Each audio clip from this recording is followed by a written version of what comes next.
So it's. I mean, he is. He's very impressive. He isn't the most forward of all our horses. So for no other reason that he's just big and gross and strong and well. And I think, I mean, we've got little plans for even. So we've got My Tenth or Yours to come into the equation. I'm glad to say again. I don't think Hargan's far behind them as well, given a good ground at least. So, you know, there's quite a hand there to play for those sort of races. Now, I'm talking about the Fighting Fifth, the International, Greatwood, the race at Haydock, and then the Christmas Hurdle. Now, last year, Faheen was coming over and giving us a fairly good thumping this time last year. I'm rather hoping that Willie, probably with Hurricane Fly retired, he can afford to stay in Ireland with Faheen. If you'd like to send him a message, that's what I'd like him to do. Okay. Then we can concentrate in England until it comes to maybe Cheltenham time. Yeah. He's got others. There are other horses over here. Of course there are. The new one's always been there. But the likes of the Fighting Fifth and the Christmas Hurdle and Haydock and the International, the Beulah, as we call it, you know, they're all the races we'll want to be using. Nicky, it was interesting you mentioned See You Then and the Triumph from the past, etc. But I mean, when I was a little bit younger, obviously I'm still incredibly youthful, but when I was a little bit younger, I was always led to believe, you know, Triumph Hurdle horses could end up as 3-milers. But because of the different nature of a Triumph Hurdle now and the other races that have come along at Cheltenham, are we wrong to get stuck in that mould that just because a Triumph Hurdle winner 20 years ago wanted 3 miles, maybe it's a different kind of race now? Oh, I can't think now. I think they're 2-milers. I mean, the only one I would say is Piece of Go is definitely a 2-mile horse. Right. Hargan is definitely a 2-mile horse. Yeah. Now, Top Notch, who actually finished second, and the reason he finished second was because actually it rained on the Thursday night, and the ground turned to soft, which he loves. So stamina really came into play.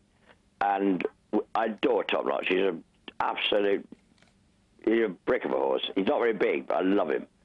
And Hargan's the same. Now, all I would say over 2 miles, Hargan would beat Top Notch on good ground. Top Notch will beat Hargan on soft ground. Now, Hargan is the one horse you could move up to further, and he is in a hurdle, 2.5-mile hurdle race at Aintree on Saturday. Right. But we'll let that come on to that race because there's a few other things lurking in it. Yeah, yeah. Yeah. But Hargan's a 2-miler. Top Notch, yeah, definitely will finish up over a longer distance, and in time could easily go 3 miles. Piece and Go, my opinion, will be. I'd be very surprised if he ever goes 3 miles. I'm interested that you're clearly still quite excited by Hargan because, as an outsider looking in, Nicky, I'm thinking Piece and Co and Top Notch could be exceptional. Hargan, I'd be less keen on. Like, I'd be a bit more surprised if he was exceptional. He might be quite good, but well, yeah, we'll see. He's racing pretty high. He's 151, I think, to their other 155s and 157s. You know, so he's, yeah, he might find it difficult. I mean, he could easily run in the Greatwood, but we'll see. I mean, if this is always a horrible question to ask, but I'm going to ask it because they're owned by the same people. If you only could train Piece and Co or Top Notch, which one would you keep? Piece and Co might be something very, very special. Right. Top Notch is just a horse I love, and he's tough, and he's sound, and he's solid, and he jumps. He's not very big. Loves soft ground, proper winter horse. You know, Piece of Go just might be, he could be anything. But your aim will obviously be to keep them apart. Top Notch will never beat Faheen. Right. Piece of Go could. OK, fair enough. OK. Well, sort of might. Yeah. Just while we're speaking about the hurdlers, Barry Geraghty seemed quite keen the other day on My Tent or Yours, who we know is an exceptionally talented horse when everything goes right. Yeah, everything sort of goes right, except he pulls so flipping hard. I mean, he did test AP to the core, to be fair. Maybe he just needed a proper jockey, Nicky. Well, it's an AP is a proper jockey, we know that. Barry, but, I mean, listen, these are all top guys. AP is the greatest we've seen, and you'll hardly say... But a lot of jockeys have different styles and different styles of riding. And Barry is probably quite different in that way to AP. So maybe, I mean, to be fair, Barry did actually ride him twice in bumpers and managed to get, unfortunately, beaten twice in bumpers. which was rather expensive for us at the time. We thought he was rather good. But Well, so it's not as if Barry's got, he's going to change his life. He won't do that. But at the moment, the horse is in great form, and he's very, very relaxed at home. I mean, Freddie Mitchell is our conditional. I mean, he rides him every day. You could ride him on a piece of string. Yeah. But as you know, when you get to the racecourse, he is going to, I fear, he'll probably go back to his old habits. I don't know. We're trying everything to make sure he doesn't. One of those bumpers was the new one as well. You're a little bit unlucky to bump into him. Yeah, there you go. Okay. I'll forgive Barry. Yeah, and Nicky, I'm fascinated just because these are the kind of things that us who don't work with horses every day don't know. When you say we're doing all sorts of things, I mean, what do you do as a racehorse trainer to try and get a horse who is now 8 years old to stop pulling so hard? Well, we have sort of probably in an effort to sort of try and get something out of Mr. Mullins in Cheltenham, we have actually, and Barry's been begging me to do this for years actually, we have put in what they would call a Wexford Sand canter, whereby you're actually just going around in ever-decreasing circles in very, very slow ground. So these horses are learning to relax. There were two reasons to put it in. Yes, it's good core build-up work. Two, it teaches them to relax. And I mean, Tent will go around there forever in a lob canter. And three, our other sort of motive really was we do not have a particularly good record when the ground comes up very soft. Yeah. And our horses don't know how to go in soft ground because we have grass gallops that are sort of literally second to none. I mean, what we worked on Saturday, you will never see the like of. It's just like going on a carpet. And we're very lucky. We have just got an awful lot of it. And obviously that's what we use it, and that's what it's there for. Because it's the safest ground to work on, it's the best ground to work on. But consequently, these horses just they become good ground horses because all they work on is good ground. Yeah. And we can just every day have a new strip of good ground. And that's a luxury. But if you've got it, use it. So that could change everything. We don't go very well in the soft ground. In the depths of winter at Chepstow, different Seven Barrows horses don't appear very often because there's just no point. Now, with this sand, I'm trying to sort of encourage some of them to learn how to get their feet out. And I think if you watch them every day, as we are at the moment, it's very interesting. And I'm rather hopeful that might be the case. We might be a little bit more effective, put it like that. And it also teaches a lot of horses just to drop the bridle because they soon realise that you can't do anything else. Yeah. And with Tent, that's what he's doing at the moment. It's fascinating what you're saying about that because with Henderson horses, and again, Nicky, it's like weird, but like you can often pick out a Henderson horse in a race, even if you didn't know you trained it. So there's a certain stamp that seems to suit the yard, and you'll probably think that's bonkers because you'll probably look around your yard and you'll think every horse is different. But I don't know, there's something about the types of horse, I think, that you've trained over the years. They have a certain look, almost quality about them. Well, I suppose if you're saying the ones we bought, yeah, we bought them because we like a type of horse. I mean, David Minton and I sort of do a lot of that, and Auntie probably does the French trips, and yeah, we know what we like. And it is a type of horse, yeah. But obviously that's not every horse on the place because a lot come from all sorts of different sources. They're homebreds, they're sent to us, they're all sorts of different things. Yeah, we do buy a type of horse. And I know AP said this once, that actually probably why your horses want good ground is because you buy a type of horse and the way they move. And we like horses to move like that, and that's why we buy them. But they're not very often suited to soft ground. Let's move on to another one, Lammy Surge then, who was 10 lengths off Dovan at Cheltenham, but clearly a horse with plenty of talent. What are we doing with Lammy Surge now? Well, I was mortified that day. I mean, I thought that, yeah, we'd all heard that Dovan was very special, but I thought we were. And I thought it would be a straight two-horse race. And I mean, OK, if we didn't beat Dovan, I thought we'd give him a run. And the fact that we didn't finish even second or third mortified me. Now, Barry said he was flat and didn't feel the same horse at all. But then we discovered he had a thing which is very complicated called a trapped epiglottis, right? Which is actually very simple to correct. So we have corrected that. But that we did that the next week. But that took him out for the rest of the season. He goes novice chasing without any question of a doubt. He has schooled absolutely beautifully. He is in at Sandown on Sunday. I just thought he needed what we did on Saturday, and we'll just do one more bit of work with him on Wednesday, and then we'll decide and see whether he is ready for the weekend. If not, we'll just wait a week. He is potentially, I think and hope, he's what you'd have to call an Arkle horse. Yeah. Yeah, and I think the form book slightly suggests what Barry says, doesn't he? Because he didn't jump all that well in that race against Dovan. He was a bit late. I mean, we did. I mean, excuses are excuses, I know, and trainers love them. But I mean, this was what happened. We scoped him 4 or 5 days later, and this thing was entrapped. It was very simple to undo. Funny enough, Top Notch had it earlier on in the year, and we just had to stop, undo it, and start again. But no problems. And Lammy is in great form. Of all, I mean, let's not go through them all, Nicky, because I know you said you could go on all night, but I appreciate you probably don't want to. But of all these horses that are going novice chasing, I mean, Lammy Surge technically, I guess, would be the most exciting on paper, but... Well, I don't know. I mean, to be fair, you could split them up into groups. I think Vanita would seriously have to come into the top bracket. Yeah. And he was the one that we left off. I could have gone chasing with him last year. But he was second in the International, he was second in the Beulah, he was this and that. He ran in the Champion Hurdle. We were just buying time. Yeah.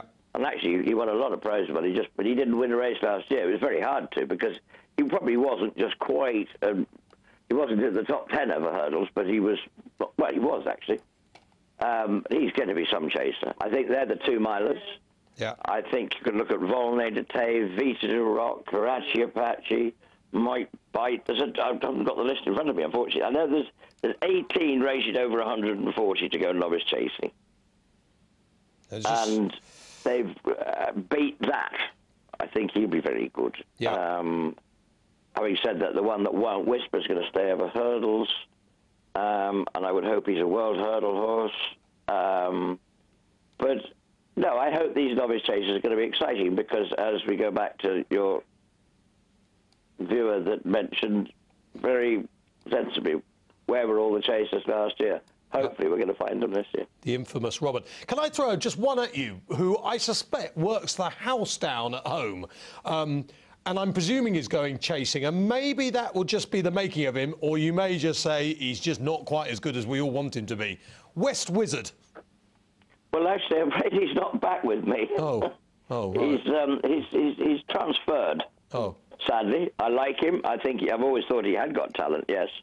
But so now he's at Nigel Twiston Davis's. Oh. Sorry, but Nicky. We have Whisper, who, as I say, luckily he bounced back and won the Aintree Hurdle for the second year. He stays over hurdles and go for the World Hurdle. Right. And Di actually has got what I think is a proper young horse in William Henry, who won his 2 bumpers. We'll get on to it. Just Whisper, as you say. I wish I'd stuck to Robert's questions now. But Whisper, I mean, he ran really well at Cheltenham, but the entry win was pretty spectacular. I mean, there's no reason why he couldn't win the World Hurdle, is there? None, because he went walkabout the whole of last season. And I mean, up until Christmas, and the same would Beat That. I don't know where they were, I don't know where they went. I was training 2 completely different horses that I'd known from the year before, and neither could raise anything. I mean, they just gave me no inspiration whatsoever. We just had to sit, suffer. There was nothing wrong. There was no medical, clinical, physical issues at all. But they just weren't there, and you can't do anything about it. You can't force it. It's just rather like trying to make a daffodil come out at Christmas. It ain't going to do it, and you can't force it to do it. It's only going to happen when it wants to, and these were 2 horses that did it. But they came back in the spring. To be fair, Whisper would have needed the run in the World Hurdle, but I had to do that. And it was the only place to go to try and get him ready for entry, and it happened. And it was fantastic. But he looks like a chaser, but I can see Di's point in that he looks like a chaser, but we're going to stay over hurdles. Why? Well, I think the World Hurdle is very realistic, and if you've got that as a realistic target, why chance anything else? And I think if we go back, we'll all remember Oscar Whiskey, because he was a seriously lovely horse and a great mate, and he was a fantastic hurdler. and he was proving a very good chaser. But then we lost him, and Dice said, "I can't go through that again." I don't blame him, and Whisper stays over hurdles. And the other thing, again, as an outsider looking in, is that the Gold Cup division could be one of the hottest ever, whereas the World Hurdle division isn't. So you might, there are advantages. I mean, who would have thought that 2014 Welsh champion hurdle? I bet you were gutted when you were beaten ahead that day, but it might just be that there was a Gold Cup winner in that race in Safford Aurora and a World Hurdle winner in Whisper. So well, exactly. We got beaten a short head, then we won the Coral by a short head. So you know, there was some justice in the world, you know, but. I love Whisper, and I mean, I think he's, you know, I mean, that is his objective. He'll go through the normal route, probably by Newbury or Ascot, the long walk, and the normal route into the World Hurdle. Yeah, no, fascinating. Let's just quickly rattle through the old timers, Nicky, who aren't necessarily old timers, but the ones that you always get asked, of course, in a hat trick, really, is Bobsworth, Sprinter Sacra, Simon Sick. Right. I mean, Sprinter Sacra, clearly there's still some hope with him. Well, if you saw him on Saturday, or if anybody saw him on Saturday, you'd say that was very nearly as good as I've seen him. Again, we were on the grass. It was lovely. Nico rode him as normal. He looks fantastic. It's gone very well. We're quite forward. He came in looking great, and no, he couldn't look better. He did work. He's done a fair bit. He worked on Saturday. That was great. And we are, as always, if I say that's what we're going to do and we don't, then the assumption will be there's something wrong. There is nothing. We would seriously be thinking about going to Cheltenham the week after next. Right, OK. For the slower chase. Because a lot of times, of course, we get used to trainers saying Tingle Creek is where we start, but you'd like to get a run into him before that. Well, I think we might. Yeah. I really do. I think again, it'll hinge on how he works on Saturday, and I will, you know, if that was as good as, you know, we think it is, and Nico thinks he's ready to go, then that is what we will do. And he is, I mean, at the moment, everything is really, listen, nobody's going to tell you that he's as good as he was 3 years ago, because he was the best horse I think any of us have seen in our lifetime. I mean, I did see Arkle, so he's not better than Arkle. No, of course he isn't. But, you know, he was the best steeplechaser for 2 years. Now, and he was the best workhorse I've ever seen. You could tell, any idiot could tell you watching him at home. But there are signs at the moment. I know everybody will say we've heard this before, but, you know, he's definitely, he's something like what we saw before. And trip-wise, you're going to keep him at 2 miles, or are you going to do this? There's a lot of views that he ought to go further. Again, but if you see what he does at home, you'd say why. And there isn't an awful lot to do at 2.5, to be honest with you. I can't believe it's 3. So I don't know. I'll probably wake up in the morning and put him in the King George, for all you know. But I sort of rather doubt it.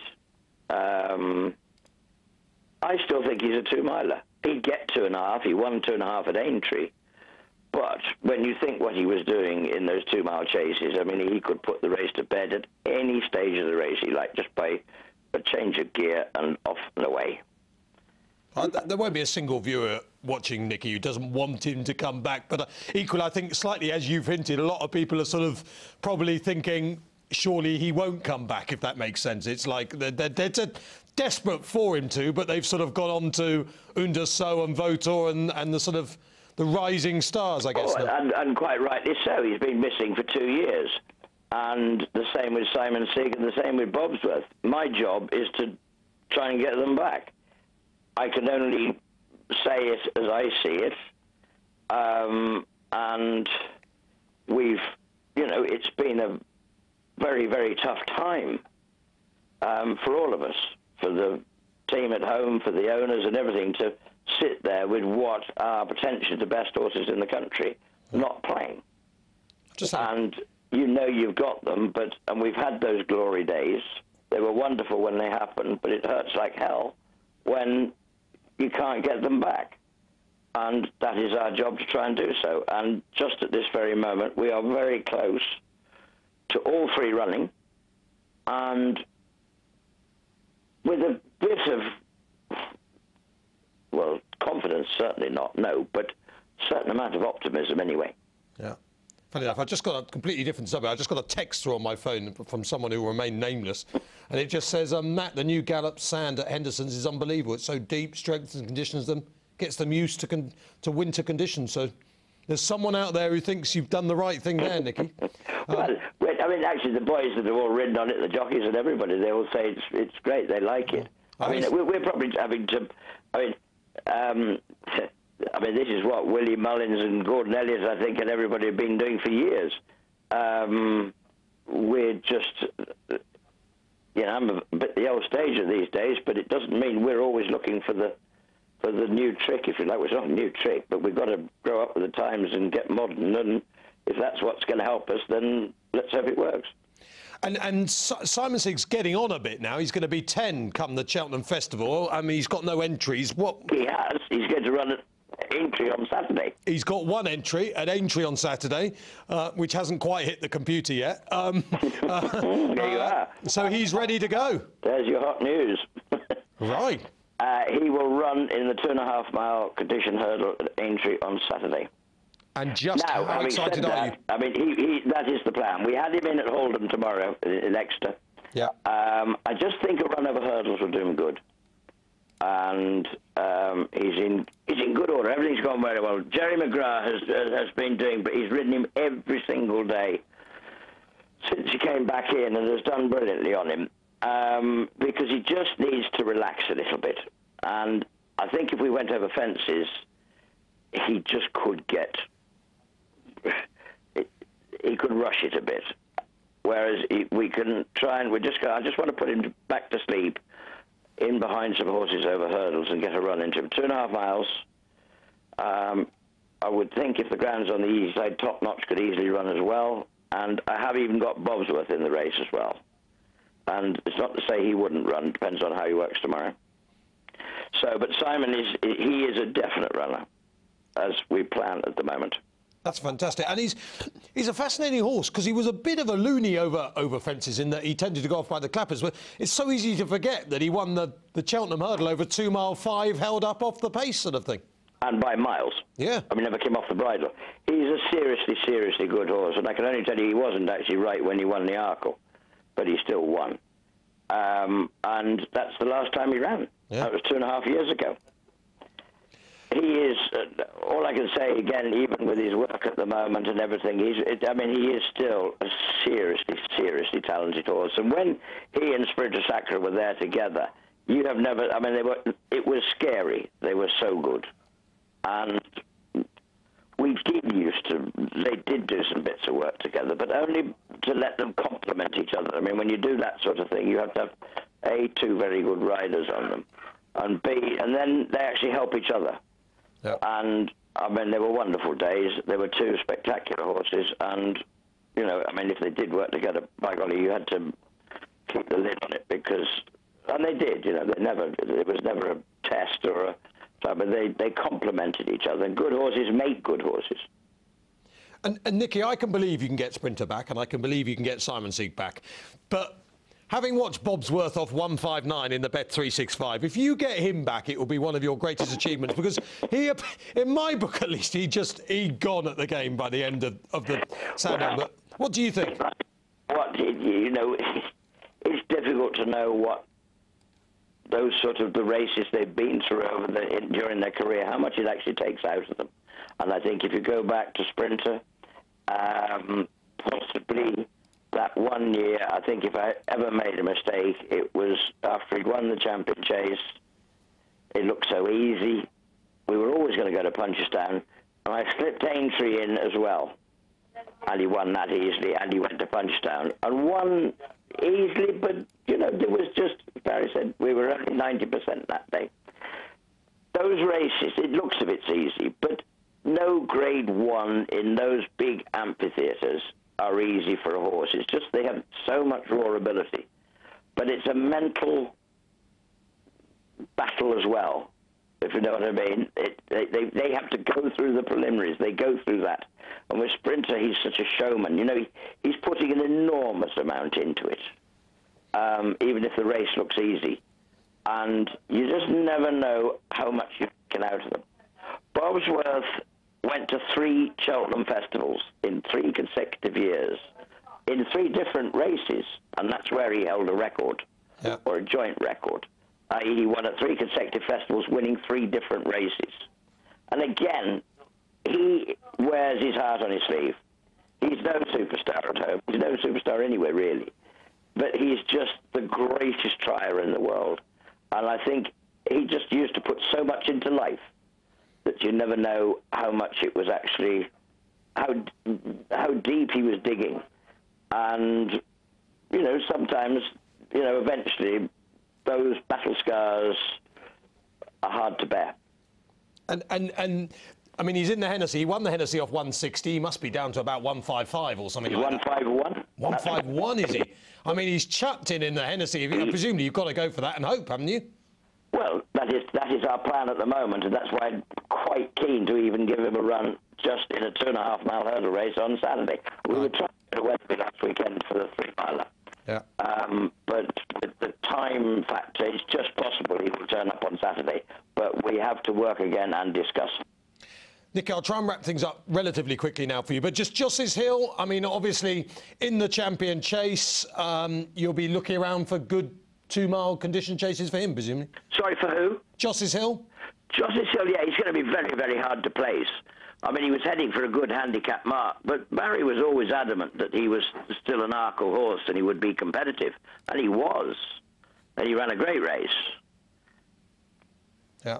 But consequently, what was going to be a reasonable mark over fences suddenly shot up into stratospheric ones because he was third in the Arkle. I could just see him being very hard to place. But we get his jumping going. I still think he's pretty good. He's a very good horse, yes. And there's just a chance you might have 2 leading hopes for the World Hurdle, because one of the most improved horses around last season was Call the Cops, who just got better and better, unless he's going chasing. Well, actually, I'm going to put him on that. I mean, we didn't finish that novice chase list because I was going to go on to the 3-milers, which would be Beat That, Call the Cops, Vita Du Roc, who certainly should have been second in the Neptune last year. They're all on the novice chase list at the moment. Right. OK. And I must just ask you about Karachi Apache. Novice chase, 3 miles. Right. Another one. Absolutely. And what was the bumper horse you mentioned? I don't think I did. I thought you said you had some unbeaten bumper horse or something. I thought you, right, start the conversation. I just remember in the back of my mind, but maybe I've got that wrong, so forget about that. I think you're fishing for some dark sort of lurking something. and just like Finian's Rainbow obviously gone, but it's like lots of sort of good horses around to really enjoy. But the one question, Nicky, through this whole thing, everyone loves to talk about the jockeys, has really been hot topic on our Twitter feed while the conversation's been going on. Now, we know some things, of course. Barry rides the Manus. Daryl Jacob has a retainer, doesn't he, with the Munir family? That's right. Yeah. So he rides Peace and Go and Top Notch, but... Yeah. You said a few weeks back that you were just going to use the sort of best available, and you've got lads there. No, I'm not. It's not at all. We're going to use. I mean, everybody's I hope very happy. I mean, there are lots of good guys out there, but we have a fantastic team, and they last year and the year before have been backing up Barry, doing a lot of the work, earning their own stars and stripes, if you like. And they are very, very top-class guys. They've been sharing it amongst themselves with Barry, sort of, I don't say taking the cream, but yes, he was coming over and riding on, regularly, which he's not going to be doing so often now, but he will be, he will be riding for us. He's obviously, we're lucky we've got some lovely horses for JP that Barry will be riding. But I mean, in no particular order, because these guys have done serious amount of work, and I mean, I will put any of them on any horse. Andrew Tinkler and David Bass have been with us a long time. Nico de Boinville and Peter Carberry and Jerry McGrath. They are a top-class team. They are in there day and night, schooling, working, helping. They've done it all, and I don't think any need any introduction. I would say, I mean, Nico, obviously, in that he came out of last year with a Gold Cup, Feltham. He won the Aintree Hurdle Grade 1. I think he won 4 Grade 1s last year. And if you go back, and all those boys, they were probably in a stronger position than, say, when Mick Fitz came to me and took over as first jockey then. Now, Andrew Tinker and Bassie, there are no better men in the country. It's a very strong team, and I think the equine team is strong, and I'm dead sure the two-legged team is just as strong. Nicky, I think all our viewers would like to thank you, as well as me, for giving us so much time on a Monday night when you were probably all prepared to go and have a nice meal somewhere about now, and you've ended up with us. So I hope you've enjoyed it. It's great. It's a pleasure. It must get quite exciting for you to go through these. You just think, crikey, I can't wait to get all this going, really. Yeah, I mean, as usual, we're probably just 10 days off really hitting the. I mean, I think come the open meeting, it'll be ambitious to launch some of these novices in novice chases at Cheltenham first time, but I won't say we're not going to do it. No. But in a minute, I hope there's going to be some fireworks. I think this time next year, Nicky, we'll have this conversation. It will all be about chasers and mud-loving chasers at that.